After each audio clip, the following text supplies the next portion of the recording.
नमस्कार। आप लाइव बिहार देख रहे हैं। मैं हूं Rajmohan Tiwari.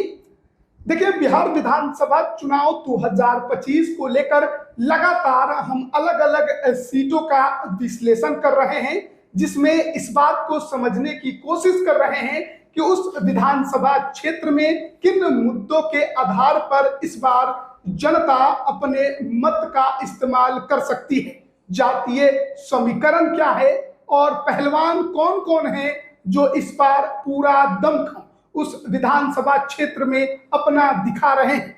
Rajad, BJP, Janata Dal United, Prashant Kishor, AIMIM या फिर एक और नई पार्टी जो बिहार में अभी बनी है, हिंद सेना। क्या इन पॉलिटिकल पार्टियों की स्ट्रेटेजी है, देखना बड़ा दिलचस्प है। और इसी कड़ी में आज हम बात करने जा रहे हैं बेगूसराय लोकसभा क्षेत्र के अंतर्गत आने वाले बछवाड़ा विधानसभा क्षेत्र की, जहां अभी वर्तमान में जो विधायक हैं उनका नाम है सुरेंद्र मेहता, बीजेपी के हैं और अभी बिहार सरकार में मंत्री हैं। तो हमारे साथ राजनीतिक विश्लेषक राय प्रतीक मौजूद हैं। कैसे देखते हैं बछवाड़ा को? नमस्कार तिवारी जी। बछवाड़ा जो है बेगूसराय जिले का क्षेत्र है और गंगा किनारे का क्षेत्र है बछवाड़ा। और बछवाड़ा के जो लोग हैं वो अभी भी विकास के मुख्य धारा से वंचित ही हैं, क्योंकि गंगा का किनारे का क्षेत्र है। समस्तीपुर के दलसिंह सराय, उजियारपुर, विभूतिपुर ये सबसे सटा हुआ क्षेत्र है। और गंगा के उस पार जो है बछवाड़ा के जो गंगा नदी है, गंगा के उस पार 12 प्रखंड आता है। शिवनार, मोकामा का शिवनार और 12 प्रखंड आता है। गंगा में जो पुल है, गंगा नदी पे जो सेतु होता है, वो विकास का जो है प्रारंभिक जो है क्षेत्र का, जिस दियारा के क्षेत्र का जो लाइफ लाइन जो होता है वो गंगा नदी में पुल होता है। तो बख्तियारपुर में पुल निर्माणाधीन है, बख्तियारपुर ताजपुर। उसके बाद जो पुल है वो सिमरिया में है, मोकामा सिमरिया हाथीदह और सिमरिया का जो सेतु है वो इस बीच में 60 किलोमीटर का गैप है। इस 60 किलोमीटर की दूरी में एक भी गंगा नदी पर पुल नहीं है। हमेशा बछवाड़ा के लोगों का डिमांड रहा है कि बछवाड़ा से बाढ़ के प्रखंड के बीच में एक सेतु का निर्माण हो। मुद्दा रहा है। अभी बेगूसराय के डीएम जो है सिंगला जी जो है, उन्होंने पथ निर्माण विभाग को प्रस्ताव भी भेजा है। तो विकास की चर्चा की जब बात होगी तो बछवाड़ा में आए, मौजूदा समय में भी राजनीति की चर्चा कर लेते हैं। तो बछवाड़ा अभी सुर्खियों में है।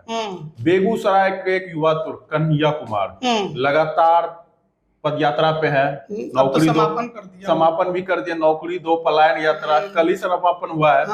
तो कन्हैया कुमार जो है विधानसभा चुनाव लड़ना चाहते हैं और बछवाड़ा की जो सीट रही है वो कहीं ना कहीं जो शुरुआत के दशक में बछवाड़ा से अगड़ी जाति जो है वहां वर्चस्व में थी, कहीं ना कहीं लालू यादव से के काल से पहले ही बछवाड़ा में सामाजिक न्याय का दौर आ गया था। मिथक जो था अगड़ी जातियों के वर्चस्व का, वो बछवाड़ा में टूट गया था। जबकि बेगूसराय जिले की सीट है, अगड़ी जाति की संख्या है, प्रभाव है, वर्चस्व है, फिर भी राजनीतिक पतन हुआ। इसके लिए एक चेहरा जिम्मेदार था, रामदेव राय। अच्छा। बड़ा चेहरा। समीकरण के हिसाब से यादवों की उतनी बड़ी सीट ये नहीं है, लेकिन फिर भी रामदेव राय की बनाई हुई सीट, सामाजिक न्याय के ढांचे पे बनाई हुई सीट, वही रामदेव राय जो कर्पूरी ठाकुर बिहार के मुख्यमंत्री को चुनाव हरा चुके हैं। अच्छा। तो चर्चा एक बार कर लेते हैं बछवाड़ा का राजनीतिक इतिहास पहले कैसे रहा, फिर आएंगे सामाजिक समीकरण पे। तो 1952 में मिट्ठन चौधरी स्वतंत्रता सेनानी थे, श्री बाबू के सहयोगी थे। उनके स्वजातीय जाति से भूमिहार मिट्ठन चौधरी प्रथम विधायक हुए बछवाड़ा से। फिर 1957 में बैद्यनाथ प्रसाद सिंह, सिलसिला वही, एक ही जाति, भूमिहार, बेगूसराय जिले की सीट है। 62 गिरीश कुमार सिंह, फिर वही सिलसिला चल रहा है। 67 बैद्यनाथ प्रसाद सिंह, सिलसिला वही चल रहा है अभी भी। 69 में भुवनेश्वर राय, जय जाति, भुवनेश्वर राय भी भूमिहार जाति से। तो एक कह सकते हैं कि जो सिलसिला 52 से चालू स्टार्ट हुआ वो 1972 तक एक ही जाति का यहाँ दबदबा रहा, भूमिहार विधायक रहे। लेकिन 72 में ऐसा क्या हुआ, कौन सा शख्स आया, रामदेव राय, जिसने बछवाड़ा की पूरी राजनीति को ही पलट कर रख दिया। 72, 77, 80 रामदेव राय यहाँ से विधायक निर्वाचित हुए। 1985 में अयोध्या महतो कुर्मी वाले महतो हैं, जबकि यहाँ धानुकों की आबादी है, कोई भी नहीं। हम आएंगे जब समीकरण पे तो कुर्मी की संख्या महज ही मामूली है, लेकिन यहाँ से अयोध्या महतो विधायक, वो कहते हैं ना धानुक वोट पे राजनीति की गोटी जो है वो कोयरी कुर्मी ज्यादा खेलते हैं। तो 1900 फिर देखिए 90 में फिर अवधेश राय, 90-95 दोनों में सीपीआई का वही अवधेश राय जो भी गिरिराज सिंह के खिलाफ चुनाव लड़े थे 2024 में लोकसभा का चुनाव। 2000 में उत्तम यादव, 2005 के दोनों चुनाव में फिर रामदेव राय। फिर देखिए 2010 में अवधेश राय सीपीआई से, 2015 में फिर रामदेव राय आरजेडी कांग्रेस से, कांग्रेस के नेता। 2020 में सुरेंद्र मेहता, बहुत दिनों के बाद, लंबे समय के बाद कोई अति पिछड़ा, पहला अति पिछड़ा विधायक, क्योंकि अयोध्या महतो कुर्मी समाज से आते हैं, पिछड़ी जाति के आते हैं। पहला अति पिछड़ा विधायक 2020 में भाजपा के सिंबल पे बछवाड़ा में जीतने में कामयाब हुआ, धानुक जाति। क्योंकि जब बेगूसराय के समीकरण पे जाइएगा तिवारी जी, तो बेगूसराय में धानुक समाज जो है लगभग सभी सीट पे है, 7 विधानसभा सीट पे धानुक समाज की बैलेंसिंग आबादी है, बैलेंसिंग वोट है। तो धानुक समाज के वोट है, कुर्मी नगण्य है, कुर्मी की कहीं संख्या नहीं है, कोयरी की भी कहीं संख्या नहीं है किसी भी विधानसभा में, सिवाय चेड़िया बरियारपुर का एक ब्लॉक है, खदमनपुर ब्लॉक, चोड़िया बरियारपुर में कुछ ठीक ठाक कोयरी है। तो यहाँ पे धानुकों की संख्या, आज भी मैं बता रहा हूं बेगूसराय जिले में धानुक समाज जो अति पिछड़ा समाज में आता है उसकी संख्या अच्छी खासी है। फिर मल्लाहों की संख्या जो है कुछ विधानसभा क्षेत्र में भी ठीक ठाक है। तो आ जाते हैं सामाजिक समीकरण पे, जब चर्चा हो ही गया है तो कर ही लेते हैं सामाजिक समीकरण की चर्चा। तो बछवाड़ा का आखिर है क्या, मिजाज क्या है, क्या सामाजिक बुनावट रहा है। टोटल वोटर 3,20,000, अच्छा, लगभग 3.25 लाख के आसपास कह सकते हैं, जिसमें मुस्लिम वोटर 29,000 है, SC ST 55,000 है, जिसमें पासवान अकेले 32,000 है। अच्छा, पासवानों की संख्या यहाँ पर अच्छी खासी है। हाँ, भूमिहार जो है कहने को तो कहते हैं 65,000 है, लेकिन जो हम गिनती किए हैं, जो हमारा टीम, जो सर्वे टीम वहां से गिनती करके आई है, भूमिहारों की संख्या यहाँ 58,000 से ज्यादा नहीं हो पाता, 58,000 की संख्या है। लेकिन जहां भी प्रिंट होता है, जहां भी लिखाता है, बातचीत होती है राजनीतिक गलियारे में, वो 65,000 की बात होती है, जो हकीकत है। हम 58,000 से ज्यादा आज तक बछवाड़ा में भूमिहारों का वोट गिन नहीं पाए हैं। राजपूत वोटर भी 5 से 6,000 है, चमथा में संख्या उसकी, चमथा एक पंचायत है वहां पे है। ब्राह्मण जो है, ब्राह्मण वोट भी 8,000 है, और यादव वोट वैसे तो कहा जाता है 40,000 है, लेकिन यादवों की संख्या जो हम गिने हैं 32 से 35,000 ही है, महज 32 से 35,000 है, लेकिन कहते हैं 40,000 है। कोयरी कुर्मी धानुक भी 40,000 के आसपास है। इसमें कोयरी समाज का मात्र वोट 7-8,000 होगा। बछवाड़ा में 2 पंचायत है, रसिकपुर में 100 वोट, मतलब बहुत गिनती में ही कोयरी है। धानुक की संख्या 20-25,000 है, कुर्मी तो नगण्य है। इनकी भी कोयरी कुर्मी धानुक भी मिला के 35-37,000 ही होता है, लेकिन 40,000 42,000 इनकी संख्या को बताया जाता है। वैश्य समाज जो है 34,000 है, और अदर्स में 50 से 55,000 अदर्स ईबीसी ओबीसी वोटर है, जिसमें मल्लाहों की संख्या जो है ठीक ठाक है। तो आ जाते हैं दावेदारों पे। कन्हैया कुमार, अच्छा, कांग्रेस से अभी नहीं कर रहे हैं, कांग्रेस से अभी कन्हैया कुमार के नाम की चर्चा हो रही है राजनीतिक गलियारे में। जो उनके विश्वस्त लोग हैं, जो उनके कोर टीम के लोग हैं, जब उनसे हमारी बात होती है तो कांग्रेस पार्टी के भीतर में चर्चा है, और कांग्रेस पार्टी ने राजद से उनके लिए एक ही सीट के लिए चर्चा की है, वो है बछवाड़ा, जो कि महागठबंधन के हिसाब से सबसे सेफ सीट है। कांग्रेस और राजद में सीट को लेकर बातचीत हुई है। हाँ, बातचीत, क्योंकि हालात तो ऐसे लग रहे हैं कि गठबंधन टूट ना जाए। देखिए, हालात ऐसे हैं, लेकिन खिचड़ी पक रही है। अभी लालू यादव भी दिल्ली गए हैं, इलाज का हो रहा है, प्रभारी जी जाके मिले भी थे। हाँ, मिले भी है, तो खिचड़ी पक रही है। 17 अप्रैल को तेजस्वी यादव और कांग्रेस प्रभारी की मुलाकात। बिल्कुल बिल्कुल। देखिए, कांग्रेस पार्टी बेगूसराय जिले में 3 सीट से चुनाव लड़ना चाहती है, बछवाड़ा, मटिहानी और बेगूसराय। बेगूसराय सदर तो अमिता भूषण कद्दावर नेत्री हैं, वो लड़ती हैं। मटिहानी जो है, मटिहानी में बहुत जोगी है, बहुत मठ वाले हैं, वहां कन्हैया का चलेगा नहीं। वो सार्जन सिंह, राजकुमार सिंह, बोगो सिंह, तो उस क्षेत्र में मटिहानी जो है कन्हैया के लिए कहीं से मुफीद नहीं है। जो एक सर्वे, आंतरिक सर्वे हुआ है, कन्हैया के लिए मुफीद सीट बताई गई है तेघड़ा नहीं तो बछवाड़ा। तो तेघड़ा जो है सीपीआई की कोर सीट है, 50,000 वोट से वहां से सीपीआई जीतती है। सीपीआई वहां से 50 साल तक लगातार विधायक रही है। तो सीपीआई का तेघड़ा से चुनाव, तेघड़ा सीट छोड़ना मतलब सीपीआई का आत्मा को निकाल लेना। तो वो चुनाव अलग लड़ लेगी, लेकिन तेघड़ा की सीट वो छोड़ेगी नहीं। तेघड़ा और बखरी बेगूसराय में सीपीआई की सिटिंग सीट है। ये देखा जाए तो आपका बछवाड़ा भी सीपीआई लड़ते रही है। देखिए, बछवाड़ा सीपीआई लड़ते रही है, तो बछवाड़ा जीती भी है, लेकिन बछवाड़ा अभी सीपीआई हारी हुई सीट है। अभी हारी, हाँ, वहां पे सीमित करना है। और सीपीआई देखिए, लेकिन हारी भी है तो कड़ी टक्कर से 400-500 के आसपास के अंतर से ये हार जीत हुई। ये भी तो देखिए, वहां के जो सीपीआई के जो उम्मीदवार थे वो भी बुजुर्ग हो चुके, मतलब उनकी भी उम्र हो गई है, और उनको प्रमोशन दिया गया ना। वो तो लोकसभा का चुनाव लड़ेगी राष्ट्रीय के खिलाफ, वो भी हार गए। तो सीपीआई, देखिए कन्हैया कुमार एक बड़ा चेहरा है। तो कन्हैया कुमार भी 2019 में बेगूसराय लड़ चुके हैं, और कन्हैया कुमार एक बड़ा चेहरा है। अगर कन्हैया कुमार के नाम, देखिए बछवाड़ा में भी राय इतनी आसान नहीं है। रामदेव राय के बेटे गरीबदास, जो बिहार यूथ कांग्रेस पिछला बार निर्दलीय 42,000 वोट लाए हैं। लेकिन गरीबदास के बारे में कहा जाता है वो कन्हैया के ही टीम के लोग हैं, कोर टीम के लोग हैं, कन्हैया के हार्डकोर, मतलब साथ रहने वाले लोग हैं। तो गरीबदास को भी पता है कन्हैया विधायक जीतेंगे तो विधायक रखे नहीं लड़ेंगे, उनकी राजनीति आगे है, सांसद बनेंगे, आगे दिल्ली तक जाएंगे। तो कन्हैया को के लिए जो है गरीबदास जो है सपोर्ट कर सकते हैं, इनाम दे सकते हैं, उनको संगठन में, यूथ कांग्रेस में और भी बड़ी जिम्मेदारी दी जाएगी राष्ट्रीय स्तर पर, ऐसी चर्चा है। तो कन्हैया के लिए सबसे बड़ा सवाल है कि लालू यादव एक्सेप्ट करेंगे कि नहीं कि वो बिहार की राजनीति करे।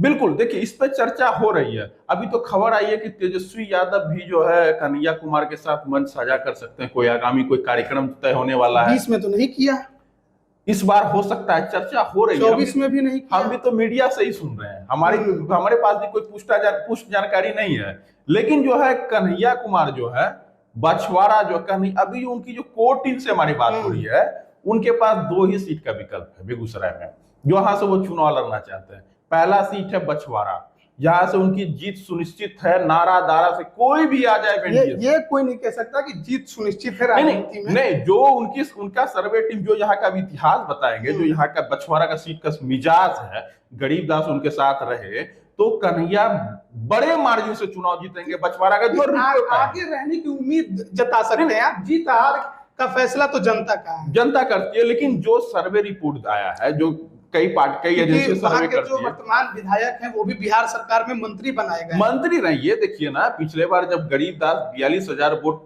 लेके आए, सीपीआई और कांग्रेस का वोट डिवीजन हो गया, तब 484 वोट से चुनाव जीतने में रामदेव मेहता कामयाब हुए। नहीं, सुरेंद्र मेहता जो है चुनाव जीतने में कामयाब हुए। देखने वाली बात है। तो उनके लिए मुश्किलें होंगी, पर हार जीत तो नहीं। कन्हैया के लिए जो सबसे सेफ सीट बताई गई है वो बछवाड़ा विधानसभा की सबसे, तेघड़ा से भी सेफ सीट। सीपीआई गठबंधन में रहती है, रहेगी, उनको तेघड़ा और बकरी उसकी जो 2 सीटें। सवाल ये भी है कि क्या महागठबंधन एक भूमिहार को बछवाड़ा में उतारेगा, क्योंकि अब तक तो इस गठबंधन से पिछड़ा ही लड़ते रहा है। देखिए, हाँ, महागठबंधन से 72 के बाद से पिछड़ा लड़ते रहे। लेकिन कन्हैया कुमार की जो है अभी राजनीति जो है, ऐसा नहीं है कि कन्हैया कुमार एक भूमिहार, उनकी पहचान भूमिहार के रूप में है। ऐसा नहीं है कि कन्हैया कुमार बछवाड़ा से चुनाव जीत जाते हैं तो वो भूमिहारों की सीट हो जाएगी।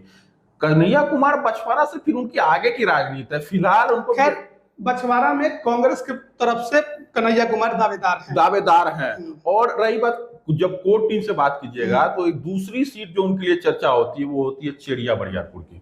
चेरिया बरियारपुर में तर्क ये दिया जाता है कन्हैया जालेवार भूमिहार है, जिनका मूल जाले, दरभंगा का जाले, जहां से जीवेश मिश्रा विधायक है। जाले डी उनके पूर्वजों की डी थी। उनको जमींदारी मिली थी जयमंगलागढ़ के आसपास के 40 किलोमीटर के एरिया की। तो जालेवार भूमिहार, उनकी कुल देवी माता जालेश्वरी देवी अभी भी जाले में प्रमुख मंदिर है।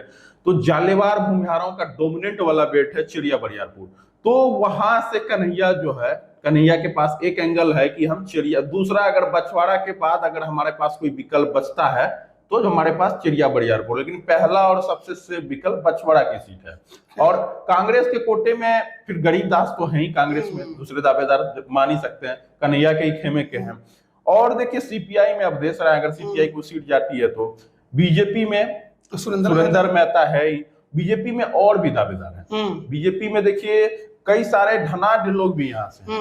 एक विपिन ईश्वर है, जाति से भूमिहार है, पहले बड़े गैंगस्टर रहे हैं, दरभंगा साइड से, दरभंगा समस्तीपुर ये सब एरिया के बड़े गैंगस्टर थे, अब अभी गैंगस्टर टर्न इंडस्ट्रियलिस्ट हो गया। विटामिन्स का बड़ा बड़ा फैक्ट्री है, चारकोल जो होता है इससे रोड बनता है, तो बड़े पैसे वाले हैं। सिमरिया में महाकुंभ का आयोजन करवाए थे, हेलीकॉप्टर वाले आदमी है, टिकट चाहते हैं लेकिन जमीन अभी है नहीं। और देखिए पहले भी उन्हीं के टाइटल वाले जो है, उन्हीं के ग्रामीण जो है, कंगन ईश्वर निर्दलीय चुनाव लड़के 7-8 हजार वोट ला चुके हैं, एक वो है। अब जनसुराज है, जनसुराज भी तो है, जनसुराज को अभी देख ही रहे हैं किस तरह से गांधी मैदान का उनका सभा हुआ है। आज गांधी, उनकी जो भीड़ थी वो गांधी सेतु पे ही रही, गाड़ियों का जमावड़ा, गाड़ियां ज्यादा थी, आदमी कम था, गाड़ी ज्यादा हो गया था, बस गाड़ी ज्यादा, खर्च ज्यादा, उसमें आदमी कम थे। तो खैर नई पार्टी थी, जो भी था, अभी शुरुआत है, ठीक है, लेकिन अपना दम तो दिखा रहे हैं। जनसुराज पार्टी से वहाँ एक तय कैंडिडेट है, बछवाड़ा में जनसुराज से भूमिहार आ रहे हैं, नाम है अशोक चौधरी। अच्छा। रसीदपुर गांव के हैं, बड़े उद्योगपति हैं, एनआरआई रहे हैं, अमेरिका से आए हैं, बड़े पैसे वाले हैं, दिल्ली में भी फैक्ट्री है, पटना में भी उनका कारोबार है, तो बहुत पैसे वाले हैं, बुद्धिजीवी हैं और क्षेत्र में घूम भी रहे हैं। तो प्रशांत किशोर की पार्टी में अधिकतर वैसे लोग ही हैं। हाँ, तो पैसे वाले पार्टी है। अशोक चौधरी जनसुराज से लड़ेंगे, जाति से भूमिहार, जनसुराज से भूमिहार आ रहे हैं, ये बछवाड़ा में तय है।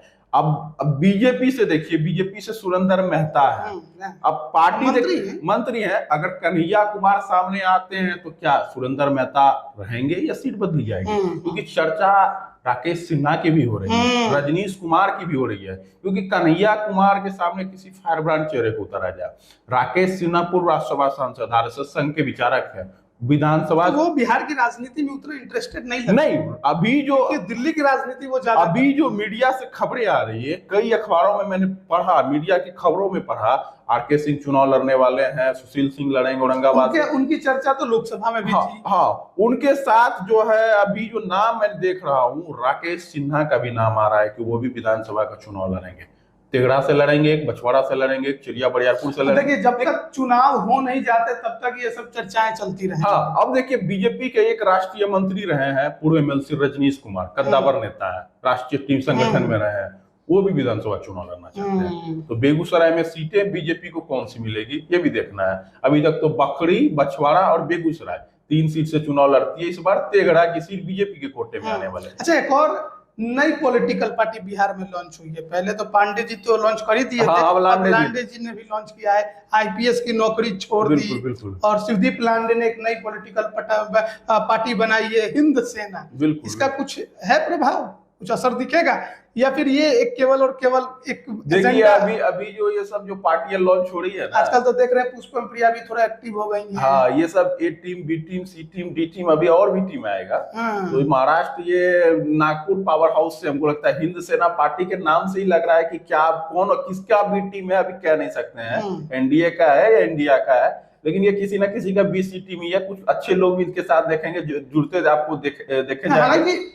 शिवदीप लांडे के काम की काफी तारीफ होती है। शिवदीप लांडे के हम भी प्रशंसक रहे हैं, बहुत एक कड़क आईपीएस अधिकारी रहे हैं। तो अगर ऐसे लोग राजनीति में आते हैं, खासकर बिहार की राजनीति, तो अच्छी बात है, लेकिन सवाल है कि जिस तरीके से आ रहे हैं वो कितना सही है। देखिए शिवदीप लांडे अगर राजनीति में आते, शिवदीप लांडे आते, किसी पार्टी से आते तो चलिए ठीक है, जब पीके के साथ ही जुड़ जाते, किसी के साथ जुड़ जाते तो ठीक। खुद की पार्टी बनाना, मतलब वो भी बिहार में कि एक आईपीएस अधिकारी द्वारा कहां से फंडिंग आ रहा है, पैसे कहां से आ रहे हैं, रैलियां हो, वो तो प्रशांत किशोर पे भी सवाल उठता है कि कहां से फंडिंग आ रहा है। अगर आप पूरे पॉलिटिकल पार्टी पे भी अगर छानबीन कीजिएगा तो सब पर यही सवाल उठेंगे कि कहां से फंडिंग। प्रशांत किशोर की तो मान सकते हैं, उनकी खुद की कंपनी है, चला भी रहे हैं, फंड कहीं से जुगाड़ भी हो रहा है, हो सकता है। लेकिन शिवदीप लांडे एक ईमानदार, बहुत बड़ा कैंपेन इन्होंने अभी तक किया नहीं है, लेकिन करना तो पड़ेगा। पार्टी लॉन्च की है, चुनाव लड़ेंगे, कैंपेन बिना खर्चा, चर्चा पर्चा, खर्चा का तो चुनाव नहीं होता है, तो देखना पड़ेगा। शिवदीप लांडे जी को कहीं ना, हम तो बता रहे हैं ना कि जितनी भी पार्टियां आ रही है ना, किसी न किसी के बी टीम, सी टीम, डी टीम ये लोग है। अब देखना होगा कि ये क्या, इतने बड़े अधिकारी नौकरी छोड़कर, आईपीएस की नौकरी छोड़कर पॉलिटिकल पार्टी लॉन्च करेंगे, कुछ तो एजेंडा होगा इनका। नहीं अभी तो हम इनकी निंदा नहीं कर सकते हैं, अभी तो आए हैं पहले हम निंदा हम भी नहीं कर रहे हैं, पर हम कह रहे हैं कि जिस तरीके से आ रहे हैं वो थोड़ा सवालिया निशान खड़ा कर। बिल्कुल बिल्कुल सवाल तो है, लेकिन अब धीरे धीरे देखते हैं। अभी 6 महीने का समय है चुनाव में, सिद्दीप लांडे किस करवट लेते हैं, क्या क्या रणनीति रहती है, रणनीति और स्ट्रेटजी देख के ही पता चलेगा कि ये किनके लिए फील्डिंग कर रहे हैं। अभी अभी तो लॉन्च हुए हैं, देखना होगा कि आगे किस तरीके से कैंपेन करते हैं। अपना प्रशांत किशोर की कैंपेनिंग तो हर कोई देख रहा है और समझने की कोशिश कर रहा है। जिस तरीके की वो पॉलिटिक्स कर रहे हैं, पैसे को लेकर उन पर भी सवाल उठते हैं, उनके भी फंडिंग को लेकर सवाल उठते हैं। बहरहाल हम बात कर रहे थे बछवाड़ा विधानसभा सीट की, और यहाँ पर फिलहाल कन्हैया कुमार की चर्चा काफी ज्यादा है। हालांकि कन्हैया कुमार अब बिहार में काफी ज्यादा एक्टिव हो गए हैं। लगभग 1 महीने उन्होंने अपनी पलायन रोको नौकरी दो यात्रा पूरे बिहार के हर एक जिले में की, और उसके बाद इन्होंने इसका समापन पटना राजधानी में किया। मुख्यमंत्री आवास घेरने भी चल दिए थे, हालांकि बीच में ही उन्हें पुलिस ने हिरासत में ले लिया। उनके साथ कार्यकर्ताओं की बड़ी भीड़ थी। उनके इस यात्रा में राहुल गांधी, सचिन पायलट जैसे बड़े हस्ती भी शामिल हुए। तो कहीं ना कहीं कन्हैया कुमार अब बिहार की सियासत में आपको काफी ज्यादा एक्टिव मोड में नजर आ रहे हैं, और जाहिर तौर पर आप ये कह सकते हैं कि कांग्रेस जो है वो कन्हैया कुमार को बिहार में आगे करने की कोशिश कर रही है। अब विधानसभा चुनाव में वक्त जरूर है, लेकिन उससे पहले कन्हैया कुमार की पॉलिटिक्स, बिहार में सियासी यात्रा, और फिर अब चुनाव को लेकर बछवाड़ा सीट पर दावेदारी की भी खूब हल्ला मच गया है। अब देखना होगा कि कांग्रेस या महागठबंधन कौन किसके पक्ष में फैसला लेता है, सीट किसके खाते में जाती है, या सीपीआई ही लड़ती है, या सचमुच कांग्रेस से कन्हैया कुमार उतरते हैं, या फिर कोई और महागठबंधन से नया चेहरा मैदान में उतरता है। वहीं दूसरी तरफ सुरेंद्र मेहता जो अभी बिहार सरकार में मंत्री हैं, उनकी दावेदारी भी मजबूत है, और देखना बड़ा दिलचस्प है कि बीजेपी उनके साथ ही जाती है, या एनडीए में भी इस सीट को लेकर कुछ दांव पेच होता है। कुछ दूसरे सहयोगी दल भी इस पर अपना दावा ठोकते हैं। तो बड़ी रोचक होगी बछवाड़ा विधानसभा सीट की लड़ाई इस बार 2025 में। आप अपनी प्रतिक्रिया कमेंट बॉक्स में जरूर दें। आप सभी का बहुत बहुत धन्यवाद।